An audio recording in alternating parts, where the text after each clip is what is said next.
Hello साथियों, देश और दुनिया की तमाम खबरों में से वो चुनिंदा खबर आपके साथ में साझा कर रहा हूँ इस वीडियो के माध्यम से, जिसमें हाल ही में जो इलेक्टोरल बॉन्ड उसके ऊपर जो चर्चा चल रही है, आज फिर से उसके ऊपर सुप्रीम कोर्ट में सुनवाई था।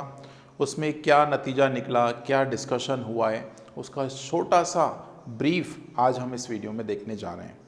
तो क्या है आज का पूरा मुद्दा, क्यों इतना गरमाया हुआ है ये मुद्दा, इसकी हम पहले भी एक वीडियो बना चुके हैं जिसमें आपको इलेक्टोरल बॉन्ड क्या होता है, कैसे जारी होता है, ये सारी बातें हम लोग कर चुके हैं। लेकिन अभी मार्केट में काफ़ी ट्रेंड में चल रहा है ये टॉपिक, तो हमें लगा कि इसके बारे में कुछ और जानकारी आपको बताना चाहिए। तो आइए चलते हैं हम लोग सीधे स्लाइड पर और जानते हैं हमारे आज की सुनवाई में क्या कुछ खास हुआ है।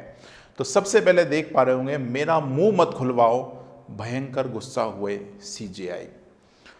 ऑब्वियस ही बात है, कुछ ऐसी बात कही गई होगी इनके सामने जिससे इनको गुस्सा भी आया होगा, इनका ईगो हर्ट हुआ होगा, क्योंकि जब कुछ अपने ही लोग पलट के जवाब देना शुरू करते हैं या कुछ ऐसी बात कहने लगते हैं तो ऑब्वियस सी बात है गुस्सा 4 गुना बढ़ जाता है।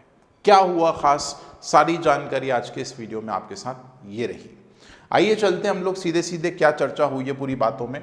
इलेक्टोरल बॉन्ड पर सुनवाई के दौरान भारत के मुख्य न्यायाधीश सीजेआई जिसे हम कहते हैं, chief justice of India DY Chandrachud ने एक सीनियर एडवोकेट को जमकर फटकार लगा दी।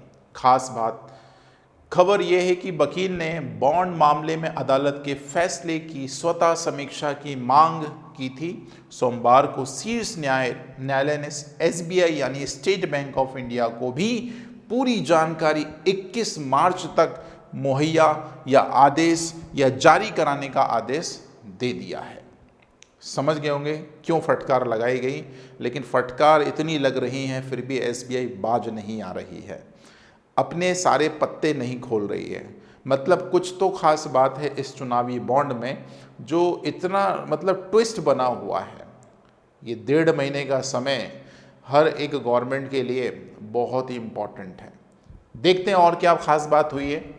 मीडिया रिपोर्टर्स के अनुसार एडवोकेट और एससीबीए जिसे हम supreme court bar association of India के अध्यक्ष अदीश अग्रवाल ने, यही मैन हैं जो पूरी कार्रवाई में साथ दे रहे हैं इलेक्टोरल बॉन्ड का, राइट, ने इलेक्टोरल बॉन्ड खत्म किए जाने के फैसले की समीक्षा की मांग की थी।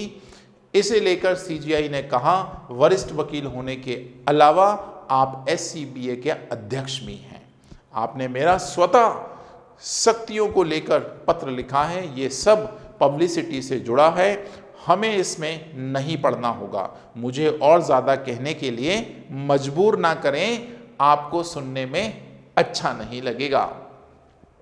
मतलब बैक टू बैक डिमांड कर रहे हैं जो वकील साहब हैं कि सर इस पूरे चुनावी बॉन्ड की प्रक्रिया को ख़त्म कर दीजिए। ये सब अपने लेवल पे बोल रहे हैं, ये ख़राब है, सीधी बात है।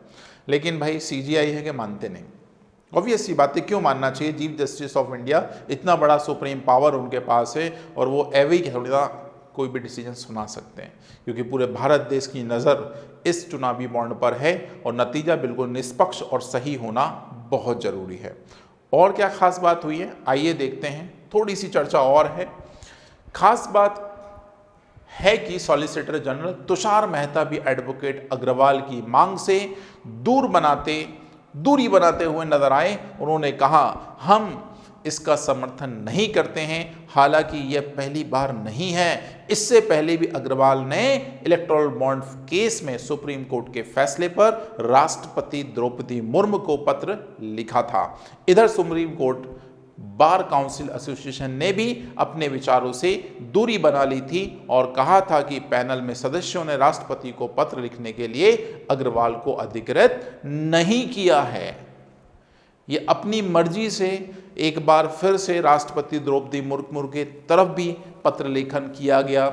इस पेशकश को ख़त्म करने की बात की गई है क्योंकि ये बार काउंसिल के अध्यक्ष भी हैं, लेकिन पूरी एसोसिएशन ने बोला है कि हमने ऐसी कोई बात नहीं की है। तो भाई पैंतरा बहुत खतरनाक बढ़ता जा रहा है।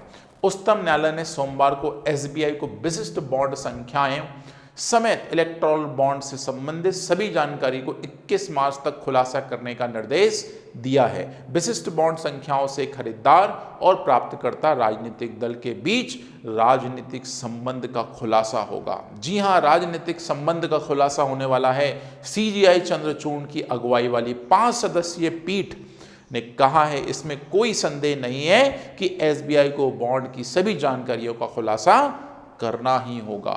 कुछ कर लो, हम नहीं मानने वाले। हाँ, हम अड़ चुके हैं। ये जो बात कहीं ना कहीं पूरे विश्व में घूम रही है चुनावी बॉन्ड की, वो ऐसे ही ठंडी नहीं पड़ने वाली है।